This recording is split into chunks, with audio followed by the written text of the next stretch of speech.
ትዕግስትም ልክ አለው። ከልክ ሲያልፍ ሁሉም ነገር ይበላሻል።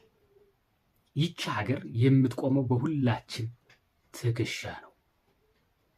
እውነት ነው ትለናለች የቀድሞዋ የሕዝብ ተወካዮች ምክር ቤት አባል እና ፖለቲከኛ ወይዘሮ ሽታዬ ምናለ። አንዱ ዜጋ አንደኛ፣ ሁለተኛው ሶስተኛ እና አራተኛ ዜጋ ሆኖ የሚቀጥልበት ሀገር የለም። አንዱ ጠፍቶ ሌላው የሚኖርባት ሀገርም ልትኖርና ልትቀጥል አይገባም ትለናለች።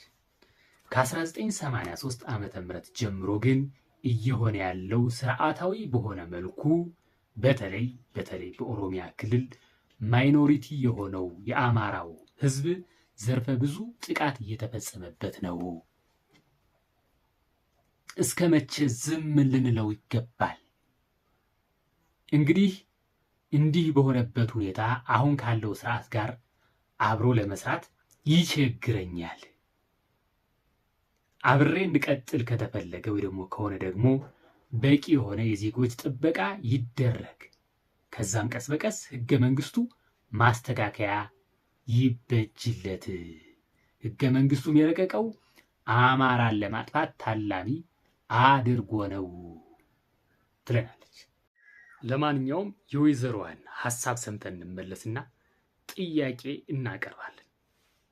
ትዕግስትም እኮ ልክ አለው። ሁሉ ነገር ልክ ሲኖረው ነው የሚያምረው። ከልክ ሲያልፍ ሁሉ ነገር ይበላሻል።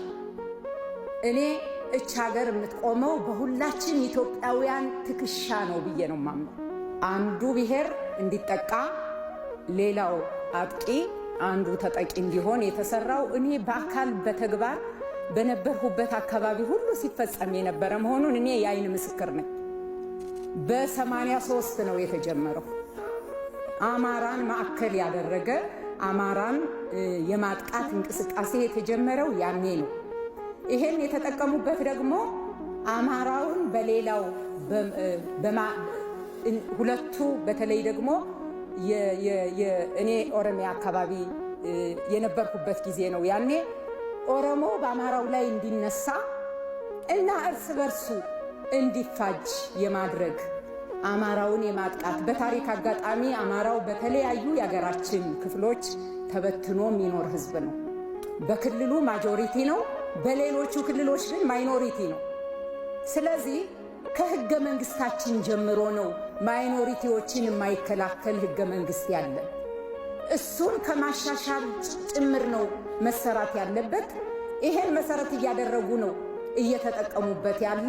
ህገ መንግስቱም በዚህ መንገድ ነው የረቀቀው።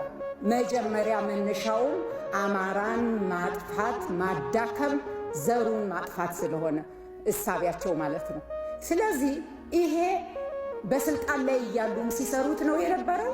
ከስልጣን ሲወርዱ ደግሞ ዋና ስራ አድርገው እየሰሩት ያለ፣ በተጨባጭም እያስለቀሰን። እንዴት ነው እያለቀስን የምንቀጥለው?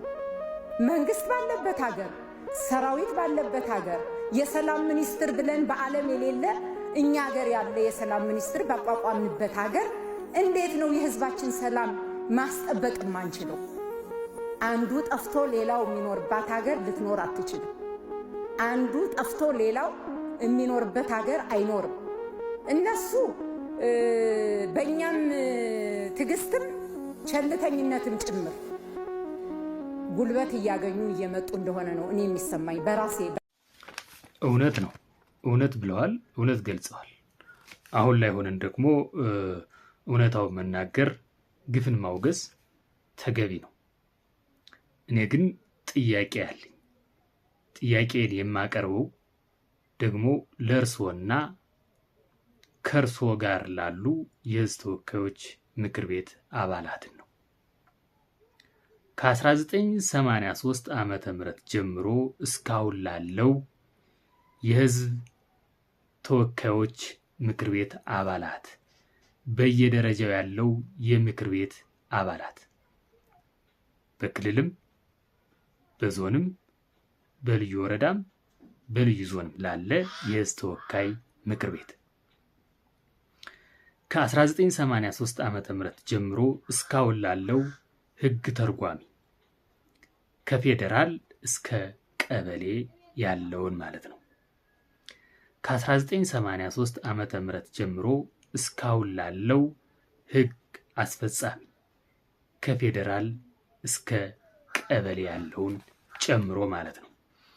ይህን ህገ መንግስት ያረቀቀው፣ ያጸደቀው፣ የተረጎመው፣ ያስፈጸመውና እንዲፈጸም እያደረገ ያለው ማን ነው? አሁን